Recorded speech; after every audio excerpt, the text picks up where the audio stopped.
Gracias por continuar con nosotros. Le doy la bienvenida a Saúl Arellano. Él es investigador del Programa Universitario de Estudios de Desarrollo de la UNAM. Gracias por tu tiempo, Saúl. Bienvenido esta tarde. Por favor, platícanos.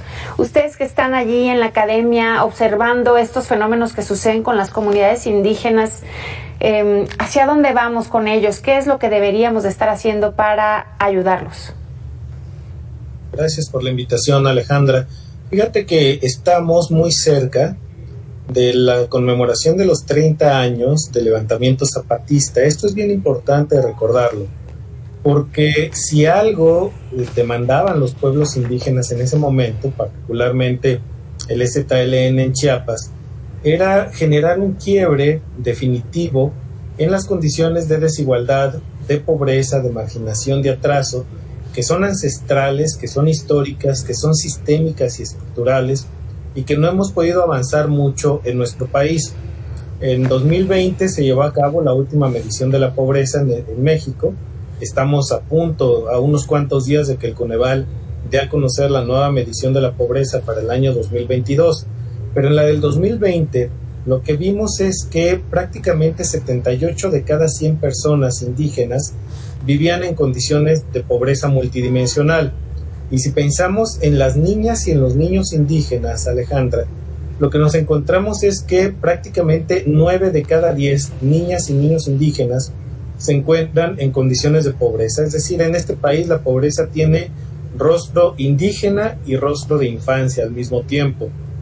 Si consideramos los otros indicadores del desarrollo que hay en estas comunidades, lo que nos vamos a encontrar es que el mayor rezago educativo, la menor cobertura en salud, la menor cobertura en seguridad social, las peores condiciones de calidad y espacios de la vivienda, las peores condiciones de acceso a servicios públicos se encuentran precisamente en las localidades indígenas. Y ahora, para colmo, tenemos los problemas asociados, sin duda alguna, a la violencia, la amenaza del crimen organizado sobre estas comunidades, que ya estaba con anterioridad en fenómenos y en crímenes tan dolorosos, tan cruentos como la trata de personas, por ejemplo, pero que ahora además involucran las cuestiones de la distribución y el tráfico de estupefacientes.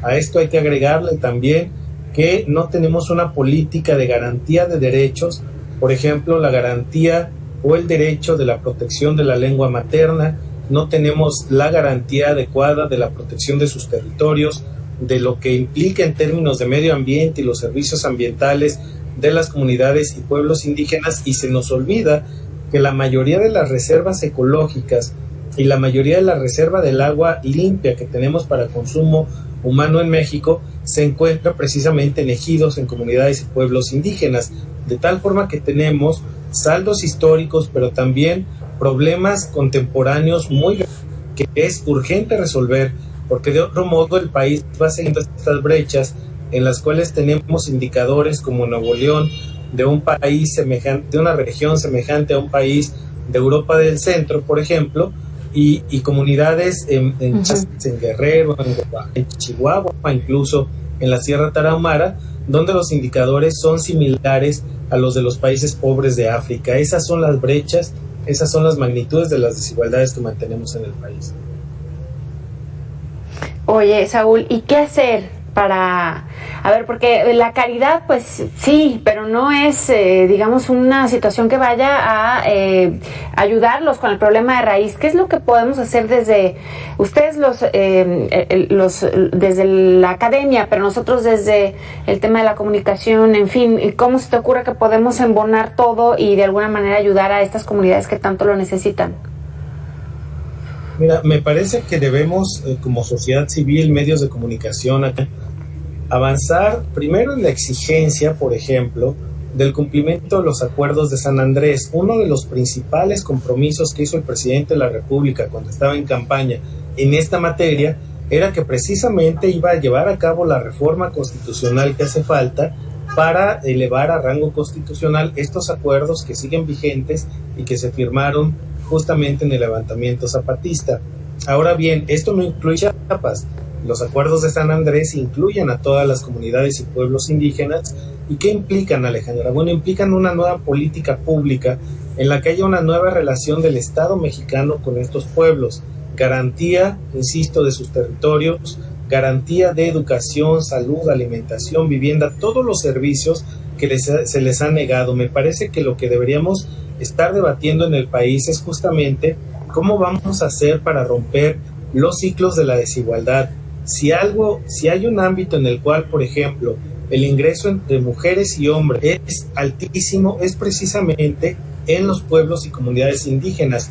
Si entre mujeres y hombres en general, para poner el dato en contexto, en nuestro país es de alrededor de 20% de mayor ingreso a favor de los varones, en los pueblos y comunidades indígenas puede ser de hasta 50% la diferencia.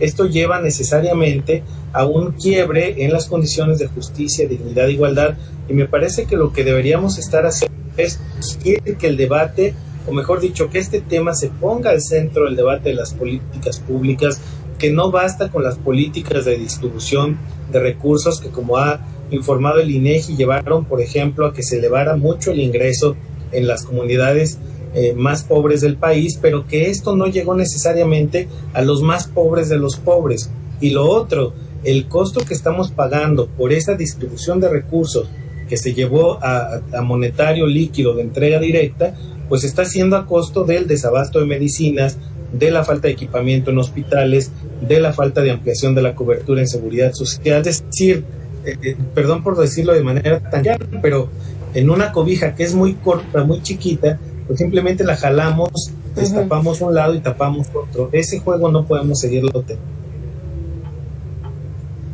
Bueno, pues sí, lamentablemente, Saúl, esta es una situación que así se vive a pesar de los esfuerzos que hay, incluso por parte de organizaciones como la ONU, ¿no? Que también está empoderando a las mujeres, y lo platicaba hace un momento con mi compañero Luis, y eso me parece muy acertado. Están empoderando a las mujeres para, de alguna manera, tampoco permitir la violencia dentro de las mismas comunidades, y creo que también la educación es la base de cualquier sociedad que avanza, pero sobre todo para estas personas que están tan lejos de de estas políticas que tanto hacen falta. Gracias, Saúl. ¿Algo más que nos quieras agregar? Simplemente decir que lo que urge también es un gran programa, Alejandra, para la erradicación del hambre. Es paradójico que en las comunidades se sigan manteniendo lugares donde las niñas y niños no comen. Fíjate, el último dato que tenemos, que es reciente, se dio a conocer la semana pasada. En México hay alrededor de 750,000 hogares donde las niñas y niños comen una sola vez al día o no comen todo el día. Sí. Es decir, tenemos 750,000 hogares que implican alrededor de 2,100,000 niñas y niños en esta condición. Es un dato de vergüenza, de escándalo, el cual, a pesar sin duda alguna de los avances que ha habido, pues no puede ser presentado en nuestro país como un dato que simplemente se diga, pues es la cifra que dio a conocer el INEGI y ya. Tenemos que exigir la movilización de todos los recursos del Estado mexicano, porque una enorme proporción de estas niñas y niños que no comen, son niñas y niños indígenas. Un último dato, la mayor tasa de mortalidad infantil se encuentra precisamente en pueblos indígenas. Las encontramos, por ejemplo, en Batopilas, en Chihuahua, en Metlatónoc, en Guerrero, en Pinal de Amoles, en muchos de los municipios indígenas más pobres de México, donde los indicadores son de más de 50 decesos por cada 1,000 nacidos vivos antes de cumplir su año de vida. Esto estamos hablando que es una tasa casi 70 veces mayor a la de un país en desarrollo. Eso no se puede permitir, y no podemos seguir siendo un país que excluye a pueblos indígenas y que con ellos deja en el margen de las posibilidades, ya no digas del desarrollo, de la mera supervivencia, a sus niñas y a sus niños. Eso es algo que sin duda debe cambiar. Pues sí, vamos a poner más atención a esto, esperando que se mejoren las condiciones para las comunidades indígenas de nuestro país, Saúl, y nos vemos más adelante, ojalá que con noticias positivas en torno a este tema. Muchas gracias y muy buena tarde. Muchas gracias por el espacio. Y mire, vámonos ahora hasta la Ciudad de México con mi compañero